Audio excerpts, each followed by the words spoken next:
My brother got everything growing up. New cars, private school, the works. Then at Thanksgiving dinner, he found out I had $29 million and had been hiding it. Now he's demanding half. Hey Reddit, my golden child brother just discovered I'm worth $30 million and thinks he deserves half because we're family. The meltdown that followed was absolutely nuclear.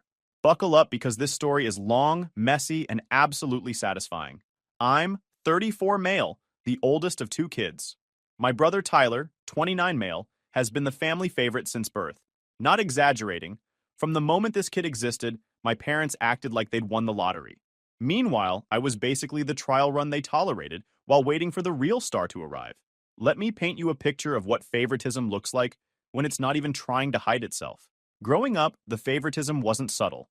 It was aggressive, in your face, documented on social media obvious. Tyler got a brand new Honda Accord for his 16th birthday, with a giant bow on top. My parents invited the whole neighborhood to watch him unwrap it like some kind of car reveal party. Posted about 50 photos on Facebook, with captions about how proud they were of their amazing son, and how he deserved this for being such a wonderful young man. The party lasted 4 hours. They hired a catering company, had balloons and a banner. My dad gave this speech about Tyler's bright future, and how the car was just the beginning of all the great things coming his way. People clapped. Tyler cried. Mom cried. It was like watching a graduation ceremony for getting a car. My 16th birthday? Got a used bicycle from Craigslist that was 2 sizes too small. No party, no Facebook posts, just happy birthday over breakfast before Dad left for work. The bike had rust on the chain and a seat that wouldn't stay level. When I pointed out the seat issue, Dad said it would build character to ride it as is. I rode that thing for 2 years before the frame cracked, and when it finally broke, I had to save up my own money from mowing lawns to replace it. The contrast wasn't lost on anyone. My friends' parents would see Tyler's new car parked in our driveway, and then see me riding that janky bike and ask questions. My parents' explanation was always some variation of, "We believe in teaching different lessons to different kids based on their needs." Translation: Tyler deserves nice things and you don't. But the car was just the beginning of the inequality show. Tyler went to this fancy private school across town called Westmont Academy. 15 grand a year, small class sizes, college prep everything. The campus looked like something from a movie. Actual ivy on brick buildings, a library with leather chairs, a cafeteria that served real food instead of mystery meat. They had robotics clubs, debate teams, AP classes taught by people with actual PhDs. Parents paid extra for SAT boot camps built into the curriculum.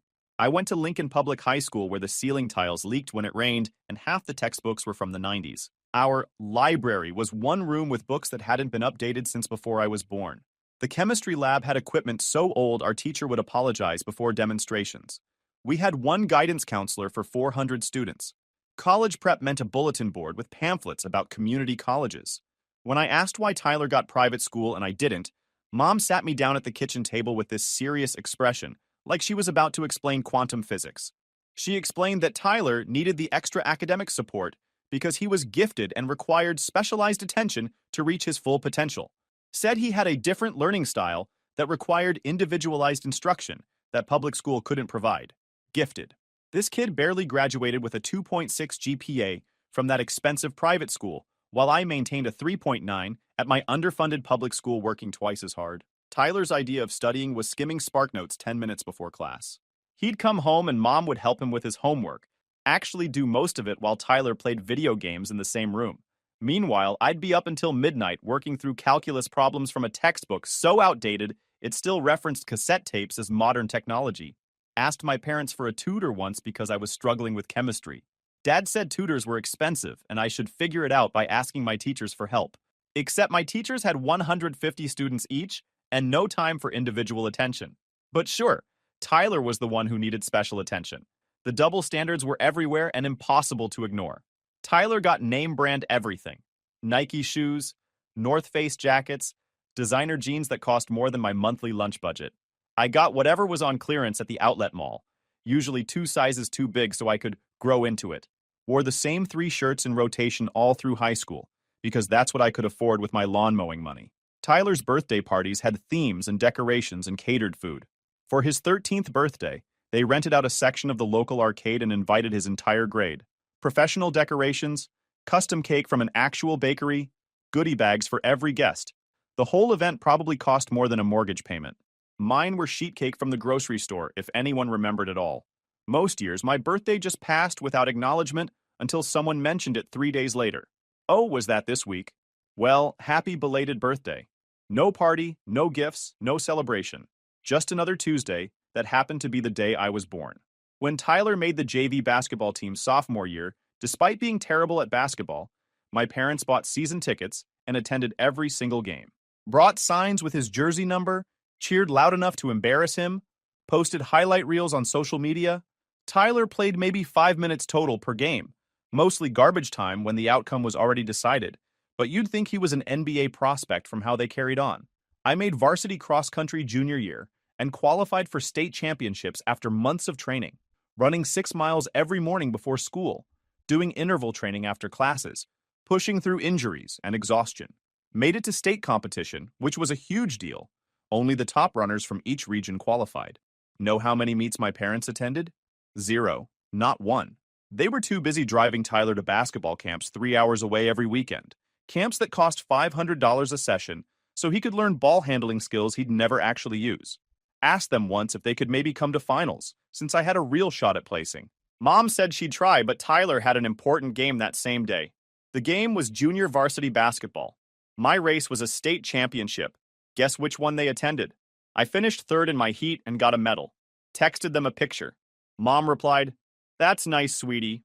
Tyler's team won by 12. The message was clear. Tyler's mediocre achievements mattered more than my exceptional ones. College applications rolled around, and the inequality reached peak levels. Tyler applied to a dozen schools, including some reaches he had no business applying to with his grades. Schools like USC and Boston University that required a 3.5 plus GPA and strong test scores. Tyler had neither, but my parents were convinced their special boy could get in anywhere with the right presentation. They hired this private admissions consultant named Jennifer, who charged $200 an hour to help polish his essays and strategize his applications. Jennifer worked with Tyler for 6 months, meeting twice a week, basically writing his essays for him and coaching him on interview techniques. They paid for official SAT prep courses that cost $1,500, hired a math tutor for $75 an hour to help with the subjects he was failing, brought in an English tutor to review his essays, and basically built his entire college application from scratch, using professional help at every stage. I handled mine alone, filled out my own FAF essay, wrote my own essays during lunch breaks at school, researched schools using the single computer in our school's outdated library, applied to 8 schools and got into 6 of them, including my top choice state university with a partial academic scholarship. My parents' reaction when I told them the news? That's good. Make sure you apply for student loans because we can't help with tuition. No celebration, no pride, no acknowledgement that I'd earned a partial scholarship through my own academic achievement. Just immediate concerns about how I'd pay for the rest. Meanwhile, Tyler got into a mediocre private college 3 states away called something like Henderson College. Nothing impressive. Mid-tier private school with a 65% acceptance rate that basically accepted anyone who could pay. But it was private and far from home, which apparently made it prestigious in my parents' eyes. They immediately committed to paying his full tuition, about $45,000 per year. Room and board, meal plan, textbooks, even a monthly allowance for expenses. Expenses like bars and restaurants, and spring break trips as it turned out. Did the math once out of curiosity. Over 4 years, they spent roughly $200,000 on Tyler's college experience. Books, tuition, housing, allowance, emergency funds when he'd blow through his budget, plane tickets home for breaks, care packages of expensive snacks and supplies. Every penny documented on their credit card statements that I saw once when helping Dad with his computer. My total parental contribution? $0.00. Not for tuition, not for books, not for housing, nothing. When I graduated high school, Mom handed me a card with $50 inside and said it was to help me get started. $50. That covered maybe 2 textbooks if I bought used copies. I worked through college. Not work study for spending money. I'm talking full-time night shifts at a distribution warehouse while taking a full course load. The warehouse was this massive facility outside town where they stored everything from auto parts to furniture. I worked in the loading dock section, scanning packages, loading trucks, moving pallets with a forklift when I was certified. Shift started at 10 p.m. and ended at 6 a.m. 4 nights a week minimum, sometimes 5 when I needed extra money. The work was brutal, lifting boxes that weighed up to 50 pounds, scanning and sorting thousands of packages per shift, working in a warehouse that wasn't climate controlled, so it was freezing in winter and boiling in summer. My back hurt constantly. My hands were always scraped and bruised from moving boxes. I'd come home smelling like cardboard and sweat. Schedule looked like this: leave for warehouse at 9:30 p.m., work until 6 a.m., drive home, shower, change. Make it to my 8 a.m. class by 7:50. Attend classes until 3 p.m., sometimes later if I had labs. Head to library to study until 9 p.m. because my apartment was too depressing and I needed the focus. Grab a quick dinner, usually instant ramen or whatever was cheapest at the convenience store. Sleep from 9 p.m. to 9 p.m. if I was lucky, more often about 5 hours before starting the cycle again. Survived on instant ramen and day-old bagels from the campus cafeteria. Made friends with the cafeteria workers who'd save me the leftover bagels and sometimes slip me a sandwich at closing time.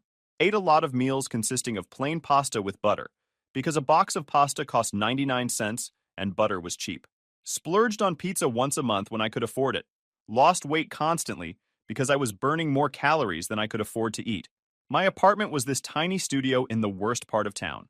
$450 a month, which was cheap by college standards, but still ate up most of my paycheck. The place had stains on the carpet that were there when I moved in, a kitchenette that consisted of a hot plate and a dorm fridge, and neighbors who fought loud enough to hear through the walls at 3 a.m. Shower barely worked, heat was inconsistent, and I'm pretty sure there was mold growing somewhere in the bathroom that I just learned to ignore. Slept on a mattress on the floor for the first 2 years because I couldn't afford a bed frame. Used milk crates as furniture. Had one lamp because overhead lighting made the electric bill too high. Wore the same rotation of clothes until they wore out, then hit up thrift stores for replacements. Winter coat had a broken zipper that I safety pinned shut. Shoes had holes in them that I patched with duct tape. Meanwhile, Tyler was living his best life at Henderson College.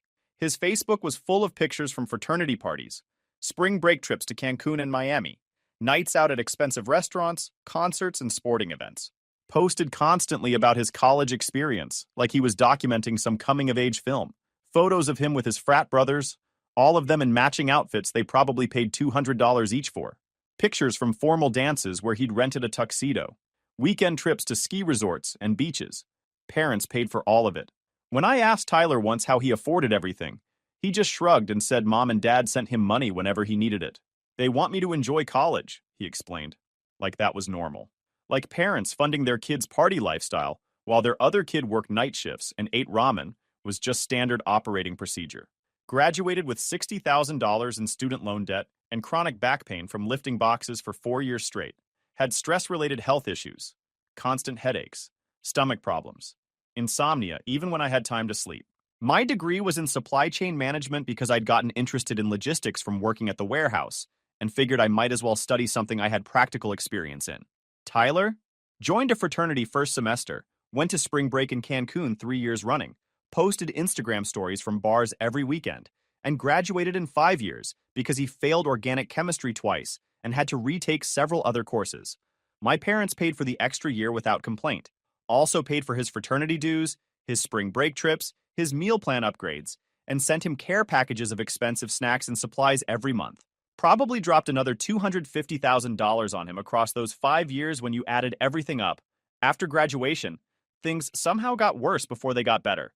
Tyler moved back home rent-free while finding himself and exploring opportunities. That exploration mostly involved sleeping until noon and playing video games while my parents brought him breakfast in bed. He'd wake up around 11 a.m., shower, play Call of Duty until 3 p.m., then spend the afternoon networking, which meant scrolling through LinkedIn and occasionally sending connection requests to people he'd never met. This lifestyle lasted for 18 months. He'd occasionally apply for jobs, but would turn down anything that wasn't a management position or didn't pay 6 figures. Had zero work experience beyond a summer internship his sophomore year that dad had arranged through a business contact, but Tyler was convinced he deserved to start as a director of something. Sent out maybe 5 applications per month, spent maybe an hour total on job searching, then complained about how the job market is broken and companies don't recognize talent anymore. My parents supported this completely. Dad would tell his friends that Tyler was being strategic about his career moves and waiting for the right opportunity. Mom would defend his unemployment by saying he was taking time to figure out his path and shouldn't settle for just any job. They let him live rent-free, paid for his food, covered his car insurance and phone bill, even gave him an allowance for professional networking expenses, which meant dinners out and coffee shop meetings where he'd pitch his non-existent expertise to anyone who'd listen. I moved to a different city for work immediately after graduation. Got a decent job at a regional logistics company making $42,000 a year, which felt like winning the lottery after years of scraping by on warehouse wages and student wages. Started in June, 2 weeks after graduation. Didn't even take a break. Went straight from final exams to full-time employment because I couldn't afford to be unemployed for even a week. Rented a studio apartment that was basically a closet with a hot plate, but it was mine and I could afford it. Barely. After rent, $800, student loans, $650, utilities, $100, car insurance, $120, gas, $80, and food, $200 if I was careful. I had maybe $200 left per month for everything else. Clothes, emergency expenses, any kind of life beyond basic survival, all had to come from that $200 buffer. Ate store-brand cereal for dinner most nights, because after paying rent and loans, there wasn't much left. Meal prepped on Sundays, big batches of rice and beans, pasta with basic sauce, whatever protein was on sale. Learned to cook out of necessity because eating out was a luxury I couldn't afford. Bought a rice cooker at a thrift store for $5, and that thing saved me hundreds of dollars over the years. My parents never visited, not once in 3 years. Too busy catering to Tyler's various ventures that all required startup capital they happily provided. He tried day trading for 6 months, convinced he could make millions from his childhood bedroom. Dad gave him $15,000 to invest. Tyler lost it all within 4 months on bad crypto bets and penny stocks that tanked. Parents' response? Well, that's how you learn. He tried starting a protein shake MLM next. Signed up as a distributor, bought $8,000 worth of inventory that he stored in the garage, spent 3 months trying to get his friends to buy overpriced nutrition products, made maybe $200 in sales before giving up. Parents ate the loss. Literally, they were drinking protein shakes for a year trying to use up the inventory. Then came the social media consulting business. Tyler created a website and business cards, called himself a digital marketing strategist, despite having 0 clients or proven results. Parents paid $5,000 for the website design, logo creation, and initial marketing materials. Tyler posted about his business constantly on social media, sharing articles about social media trends with commentary like, "This is exactly what I've been saying." Got 0 clients in 8 months before quietly abandoning the business and moving on to the next scheme. Every family gathering became a Tyler appreciation event. Thanksgiving conversations revolved around his latest business idea. Christmas was about his needs and wants. Easter dinner was spent discussing his job search and how companies just didn't understand his vision. Family members would ask him about his plans and nod along like he was sharing groundbreaking business insights instead of half-formed ideas he'd read on entrepreneur blogs. Meanwhile, I'd get maybe 5 minutes of attention if I was lucky. How's work? Fine. That's good. Then right back to Tyler's saga. Nobody asked about my career progression, my struggles, my goals. I was just the responsible one who'd figured everything out, so there was nothing interesting to discuss. Tyler was the one who needed support, attention, guidance, endless second chances, and blank checks to fund his delusions. By 26, I'd paid off my student loans through aggressive budgeting and side hustles. Lived on maybe 60% of my income, putting everything else toward loan payments. Worked extra hours whenever possible. Took on freelance logistics consulting projects on weekends. Sold plasma twice a month for extra cash. Did whatever it took to get that debt eliminated because I was tired of watching a chunk of every paycheck disappear to interest. Started investing small amounts in index funds, learning everything I could about personal finance from library books and free online resources. Read every personal finance book I could get my hands on. Stuff about compound interest, tax-advantaged accounts, diversification strategies. Learned about Roth IRAs, 401k matching, the difference between growth and value investing. Started with maybe $100 a month in investments, gradually increasing as my income grew and my expenses stayed flat. Lived below my means consistently. Drove a 10-year-old sedan that I maintained myself after learning basic car repair from YouTube videos. Cooked all my meals at home. Cut my own hair for a while before admitting that looked terrible and finding a cheap barber. Wore clothes until they literally fell apart. Every bonus and raise went straight into savings and investments. Most months I could save 40% of my income by just refusing to inflate my lifestyle as my income increased. At 28, everything changed. got recruited by a tech startup called something like StreamLogix. They were trying to revolutionize supply chain management for e-commerce companies, but their logistics were a mess. Shipments constantly delayed, inventory management was basically guesswork, customer satisfaction was in the toilet. They needed someone to build out their supply chain logistics from scratch, someone who understood both the tech side and the practical warehouse operations side. The salary was good, about $85,000, nearly double what I'd been making. But the real draw was the equity package. 2% of the company if I could make their distribution network actually function. 2% doesn't sound like much until you do the math on what happens if the company succeeds. I negotiated hard for that equity, understanding that startup equity was either worth millions or worthless, depending on whether the company made it.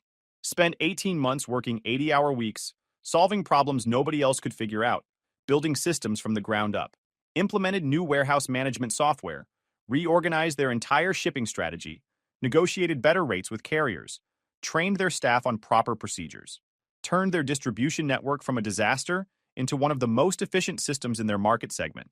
Customer satisfaction went from 60% to 94%. Shipping times dropped by 40%. Costs decreased by 25%. The company got acquired by a major corporation when I was 30.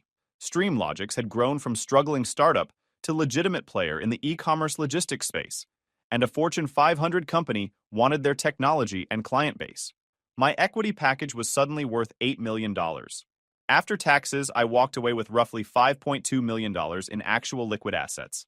Didn't tell anyone. Kept living in the same modest apartment, driving the same old car, wearing the same clearance rack clothes. Invested most of it conservatively across index funds, bonds, and real estate investment trusts. Kept working because I actually enjoyed the challenge and wanted my wealth to keep growing. Started a diversified portfolio that grew steadily over the next few years. Didn't tell anyone. Kept living in the same modest apartment, driving the same old car, wearing the same clearance rack clothes. Invested most of it conservatively, kept working because I actually enjoyed the challenge, and started a diversified portfolio that grew steadily over the next few years. At 32, I made another smart investment in a logistics tech platform that got bought out 18 months later. That added another $12 million. Then a real estate opportunity brought in another $4 million. A few other smaller investments did well. By 34, I was sitting on a portfolio worth roughly $30 million. Still didn't tell anyone. Why would I? My family had spent my entire life showing me I wasn't a priority. They'd chosen Tyler over and over. I didn't owe them information about my success. Kept my lifestyle modest. Nice apartment, nothing flashy. Upgraded my car to something reliable but not exotic. Ate at good restaurants occasionally. Donated quietly to causes I cared about. Just didn't broadcast my wealth, especially not to family. Tyler, meanwhile, was still finding himself at 29. Still living at home rent-free. Still pitching business ideas that went nowhere. Still getting funded by parents who were now dipping into retirement savings to support his dreams. He'd started some cryptocurrency consulting business that involved posting about Bitcoin on Twitter and calling himself a financial advisor despite having zero qualifications. My parents kept asking when I'd settle down, buy a house, start a family. Kept making comments about how I needed to be more ambitious like Tyler, who was building an empire from their basement. The irony was suffocating. Then came Thanksgiving.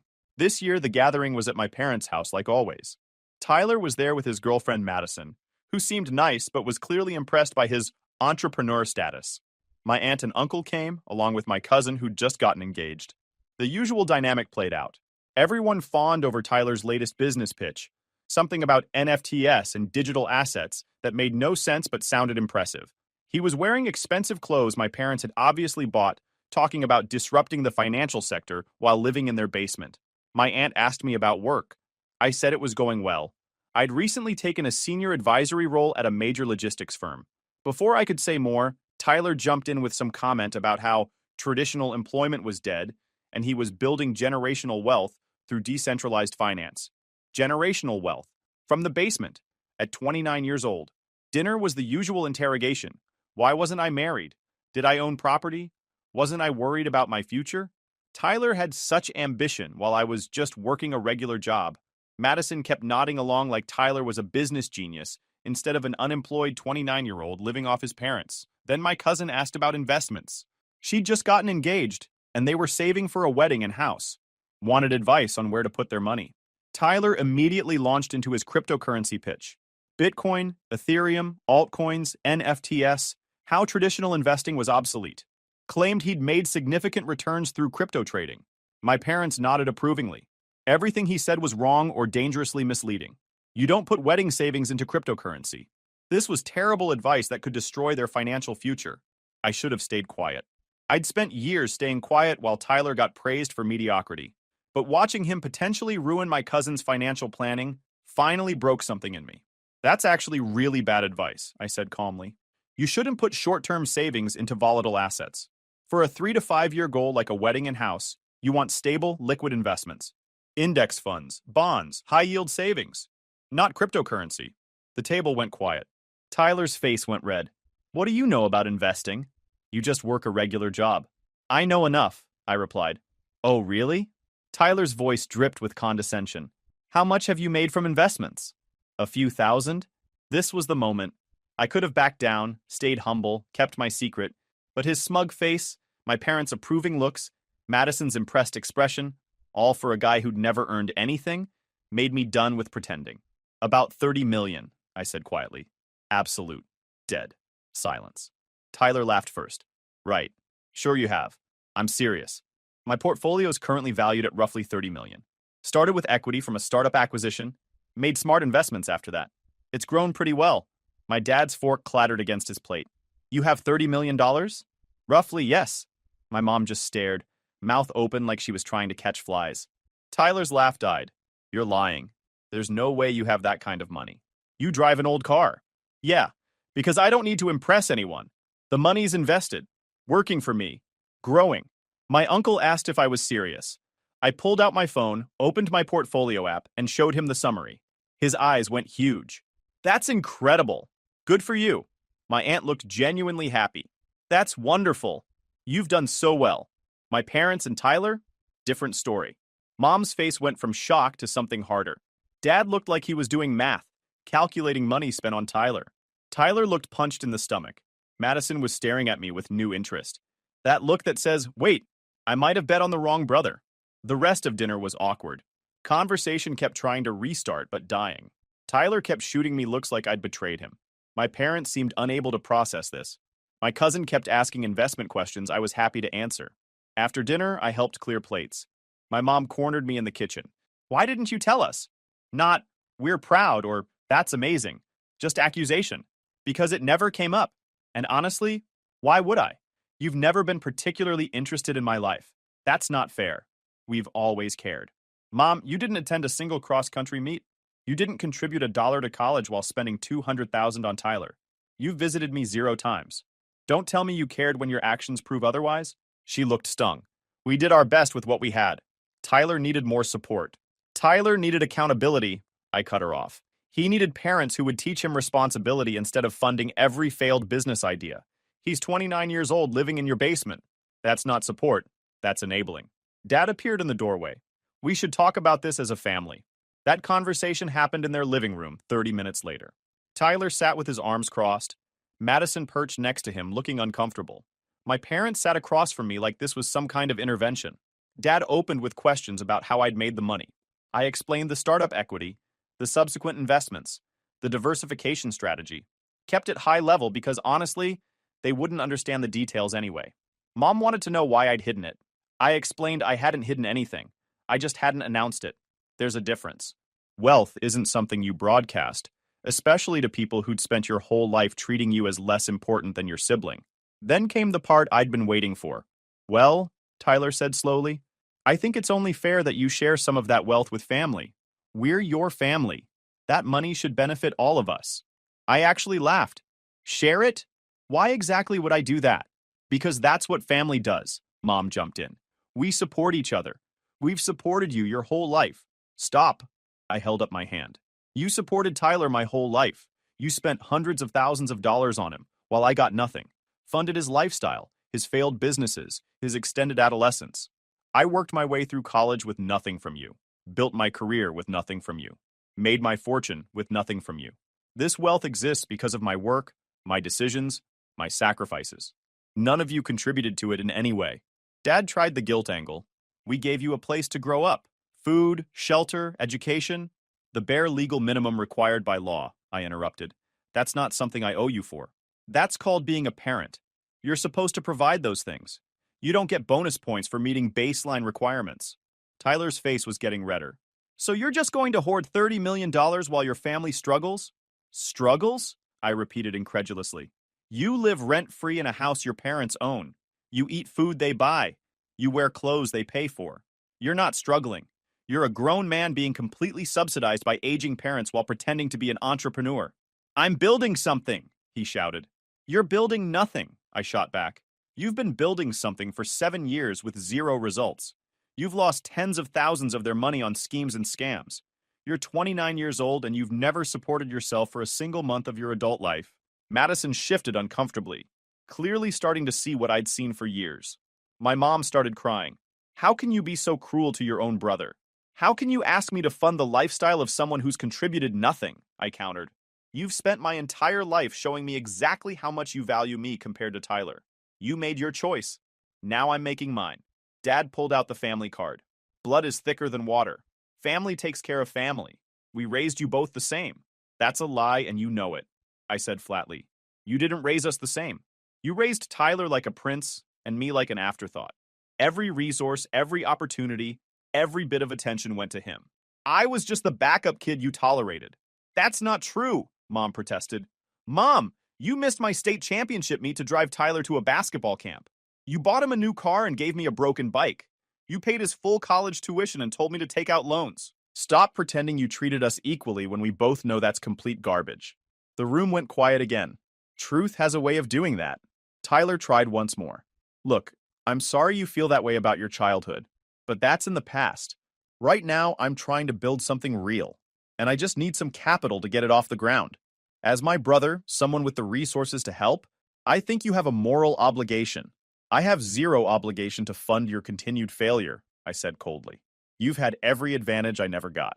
Private school, paid college, continued financial support well into your late 20s. If you haven't figured out how to succeed with all that help, more money won't fix whatever's broken. So that's it, he demanded. You're going to keep all that money for yourself? Yes, I said simply. Because I earned it, and because you'd waste it within a year just like you've wasted every other resource you've been given. Madison stood up. I think I should go. Tyler barely noticed her leaving. He was too busy glaring at me like I was the villain in this scenario.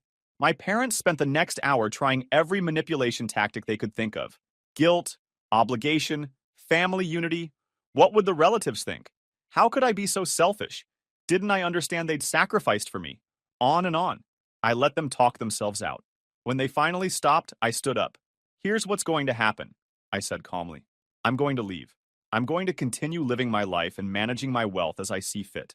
You're going to continue enabling Tyler's extended adolescence until you run out of retirement savings. And we're going to have very minimal contact going forward, because this conversation has made it crystal clear that you only care about me now that I have something you want. That's not fair, Mom cried. It's completely fair, I replied. You had 34 years to treat me like I mattered. You chose not to. You don't get to suddenly pretend I'm important now that I have money. I walked toward the door. Tyler followed me. You're really going to do this? He asked. Just cut us off? You've never been cut on, I pointed out. Hard to cut off someone you were never connected to in the first place. Drove home in silence. My phone started blowing up within an hour. Texts from my parents, from Tyler, even from my aunt and uncle asking what happened after I left. I turned off notifications and went to bed. The next week was a nightmare of harassment. My parents called daily. Tyler sent long texts about how I was destroying the family, how I owed him for being his brother, how he'd always looked up to me, and this was devastating. Madison broke up with him, which he somehow blamed on me for embarrassing him in front of his girlfriend. My mom started a family group chat explaining how she was worried about my mental health and thought I might need professional help for being so angry and vindictive. Several relatives reached out asking if I was okay and what really happened at Thanksgiving. I sent one message to the family group chat. I'm fine. I'm successful. I built my wealth through hard work and smart decisions. My family spent my childhood and young adult life showing me I wasn't a priority. Now they want access to my money. I said no. That's the whole story. Then I muted the chat. My uncle called personally to say he understood and was proud of me. My cousin sent a message thanking me for the investment advice, and saying she'd always known I was the smart one. A few other relatives reached out privately to express support. But my parents and Tyler, they lost their minds. Tyler started posting on social media about fake family and people who forget where they came from. Never mentioned me by name, but it was obviously directed at me. Posted vague quotes about loyalty and brotherhood and how money changes people. The irony of a 29-year-old basement dweller, funded entirely by his parents, posting about people changing was apparently lost on him. My mom called from random numbers when I blocked her regular one, left voicemails about how I was breaking her heart and how she didn't raise me to be so selfish. The woman who gave me a rusty bike while buying Tyler a new car was lecturing me about selfishness. Dad tried the logical approach, sent emails with spreadsheets showing how I could easily give Tyler a few million to get started and still have plenty left over. Like I was some kind of ATM who should dispense cash to family members on demand. I ignored all of it, focused on my work, my investments, my life, started dating someone who knew nothing about my family drama and liked me for who I was rather than what I had. Donated substantial amounts to charities that actually made a difference. Lived well, but not ostentatiously. 3 months after Thanksgiving, Tyler showed up at my apartment. Security called to clear him because he wasn't on my guest list. I told them to send him away. He refused to leave. Security threatened to call the police. He started yelling about being my brother and having a right to see me. I went downstairs to avoid him getting arrested. He looked terrible. Unshaven, clothes rumpled, eyes wild with desperation. "I need your help," he said immediately. "No. Just hear me out." "No. Please, I'll pay you back. I just need seed money for this business." "No. Why are you being like this?" His voice cracked. "I'm your brother. We're family. You have so much and I have nothing. How can you just watch me struggle?" I looked at him for a long moment. This man-child who'd gotten everything handed to him his entire life and squandered it all. Who'd lived off our parents well into his late 20s while they drained their retirement. Who'd never worked a real job, never faced real consequences, never built anything that lasted. "Tyler," I said quietly, "you don't have nothing because I have everything. You have nothing because you've never built anything. You've been given every advantage I had to fight for, and you wasted all of it. That's not my fault, and it's not my problem." "I made mistakes," he admitted, "but everyone deserves a second chance." "You've had about 50 chances," I interrupted, "funded by mom and dad. None of them worked because you don't want to do the actual work. You want the result without the effort. That's not how life works. So you're just going to leave me with nothing?" His voice rose. "While you sit on $30 million? I'm going to leave you exactly where your choices left you," I corrected, "with the consequences of your decisions. Maybe experiencing actual hardship will teach you something that a lifetime of coddling couldn't." I turned to walk back inside. "I'll never forgive you for this," he shouted after me. "Good," I called back without turning around. "That makes us even." Haven't heard from him since. My parents still try occasionally. Birthday texts I don't respond to. Holiday cards with guilt-laden messages about family forgiveness.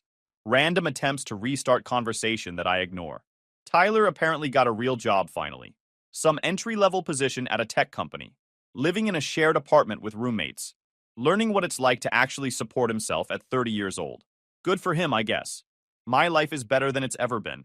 Great relationship, fulfilling work, financial security, and peace of mind knowing I don't owe anything to people who never valued me until I had something they wanted. Guys, we are so close to hit 100,000 subscribers on this channel. If you are not subscribed to the channel, please consider subscribing. It really helps hit that 100,000 mark. Thanks for making this dream come true.